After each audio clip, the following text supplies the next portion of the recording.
Namaste and welcome to this video on the Intelligent Investor by Benjamin Graham। इस video में हम बात करेंगे एक ऐसी बुक की जो शायद ही कोई इन्वेस्टर इग्नोर कर सकता है।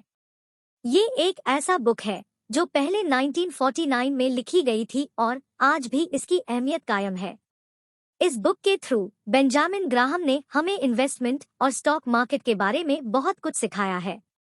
इस बुक में ग्राहम जी ने ये बताया है कि इन्वेस्टमेंट और स्पेकुलेशन में क्या अंतर है और कैसे हम एक अच्छे इन्वेस्टर बन सकते हैं। इसके अलावा ये book market fluctuations, dividends, stock selection और पोर्टफोलियो मैनेजमेंट के बारे में भी बहुत कुछ बताती है। अगर आप एक बिगिनर इन्वेस्टर है और स्टॉक मार्केट में इन्वेस्ट करना चाहते हैं तो ये बुक आपके लिए बहुत हेल्पफुल हो सकती है। इस वीडियो में हम इस बुक के important concepts chapter wise study करेंगे। तो चलिए शुरू करते हैं। इस बुक में कुल 20 चैप्टर्स है जो इस प्रकार है। पहला, investment versus speculation, results to be expected by the intelligent investor. दूसरा, द इन्वेस्टर एंड इन्फ्लेशन। तीसरा, a century of stock market history, the level of stock prices in early 1972। चौथा, general portfolio policy, the defensive investor. पांचवा, the defensive investor and common stocks. Sixth, portfolio policy for the enterprising investor, negative approach. सातवां, portfolio policy for the enterprising investor, the positive side. Eighth, the investor and market fluctuations. नौवां, investing in investment funds. 10th, the investor and his advisors. 11th, security analysis for the lay investor, general approach. 12वां, things to consider about per share earnings. 13th, a comparison of 4 listed companies. 14, stock selection for the defensive investor. 15, stock selection for the enterprising investor.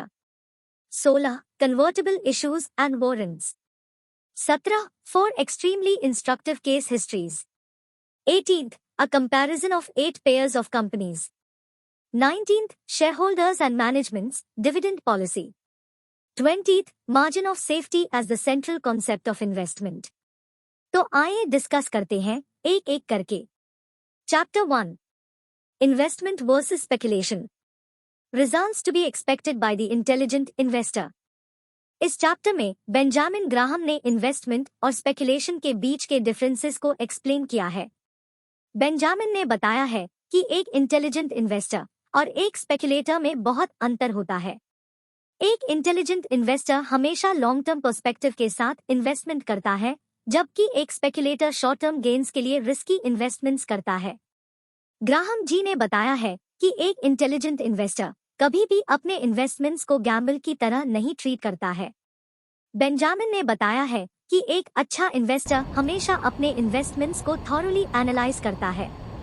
इसके अलावा एक intelligent investor अपने investments के लिए margin of safety रखता है, जिससे कि उनके इन्वेस्टमेंट्स की वैल्यू कम ना हो जाए। मार्जिन ऑफ सेफ्टी का मतलब होता है कि एक इन्वेस्टर अपने इन्वेस्टमेंट्स में इतना पैसा लगाता है जो कि उन्हें किसी भी मार्केट सिचुएशन में लॉस से बचा सके। ग्राहम जी ने बताया है कि एक इंटेलिजेंट इन्वेस्टर हमेशा अपने इन्वेस्टमेंट्स के लिए रियलिस्टिक एक्सपेक्टेशंस रखता है। इसका मतलब ये है कि एक इन्वेस्टर को ये समझना होगा कि उनके इन्वेस्टमेंट्स से वो एक certain rate of return high expect कर सकते हैं और वो किसी भी मार्केट फ्लक्चुएशंस को कंट्रोल नहीं कर सकते हैं। ग्राहम ने बताया है कि मार्केट फ्लक्चुएशंस से कंट्रोल करने की कोशिश करना एक इन्वेस्टर के लिए बहुत रिस्की हो सकता है। एक इंटेलिजेंट इन्वेस्टर हमेशा अपने इन्वेस्टमेंट्स के साथ पेशेंस मेंटेन करता है और लॉन्ग टर्म गेन्स के लिए अपने इन्वेस्टमेंट्स को होल्ड करता है। इस चैप्टर में ग्राहम जी ने इन्वेस्टमेंट और स्पेकुलेशन के बीच के डिफरेंसेस को बहुत क्लियरली एक्सप्लेन किया है और एक इंटेलिजेंट इन्वेस्टर के लिए क्या क्या रिजल्ट्स एक्सपेक्ट करने चाहिए ये भी बताया है। ओवरऑल इस चैप्टर में बेंजामिन ग्राहम ने एक इंटेलिजेंट इन्वेस्टर के ट्रेट्स और क्वालिटीज को बताया है, जिससे कि रीडर्स को पता चले कि वो एक अच्छा इन्वेस्टर कैसे बन सकते हैं और कैसे वो अपने इन्वेस्टमेंट्स को सेफ रख सकते हैं। Chapter 2, the investor and inflation. Intelligent investor की दूसरी चैप्टर का नाम है द इन्वेस्टर एंड इन्फ्लेशन। इस चैप्टर में बेंजामिन ग्राहम इन्फ्लेशन के असर और उसके असर से इन्वेस्टर्स को बचने के तरीकों पर विस्तार से बात करते हैं। इन्फ्लेशन एक ऐसे हालत है जिसमें सामान और सेवाओं के दाम लंबे समय तक वृद्धि होती है और इससे इन्वेस्टर्स के पैसे की कीमत भी कम होती है। ग्राहम कहते हैं कि इन्फ्लेशन इन्वेस्टर्स के लिए एक बड़ा मसला है क्योंकि ये पैसे की कीमत को कम करने के साथ साथ उसकी खरीदारी शक्ति को भी कम कर देता है। इसलिए इन्वेस्टर्स को अपनी इन्वेस्टमेंट के फैसलों को इन्फ्लेशन की सोच कर लेना चाहिए। ग्राहम कहते हैं कि इन्फ्लेशन का असर इन्वेस्टमेंट पर काफी बुरा होता है और इसलिए इन्वेस्टर्स को अपने पैसे के तेजी से वृद्धि वाले विकल्पों की तरफ ध्यान देना चाहिए। उनके अनुसार स्टॉक्स एक ऐसी चीज है जिसमें इन्वेस्टर अपना पैसा लगाकर लंबे समय तक उसे तेजी से बढ़ते हुए देख सकता है। इसके अलावा बॉन्ड्स भी एक अच्छा विकल्प है जहां फिक्स्ड इंटरेस्ट की शाट होती है।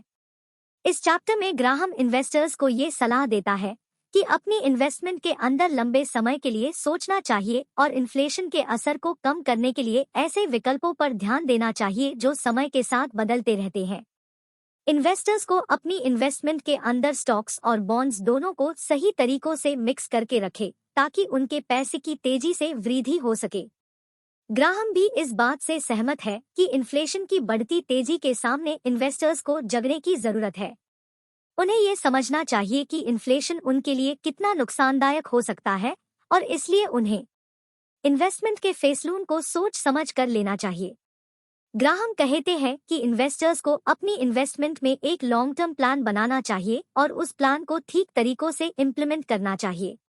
अंत में द इंटेलिजेंट इन्वेस्टर की किताब में the investor and inflation chapter inflation के असर पर इन्वेस्टमेंट पर व्यापक ज्ञान प्रदान करता है और ये भी बताता है कि इन्वेस्टर्स अपने आप को उसके प्रभाव से कैसे बचा सकते हैं।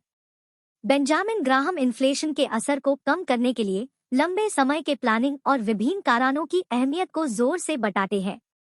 इन्वेस्टर्स को अपने फैसलों को ध्यान से मूल्यांकन करना चाहिए और सही तरीकों से अपने पैसों की सुरक्षा इन्फ्लेशन से करना चाहिए।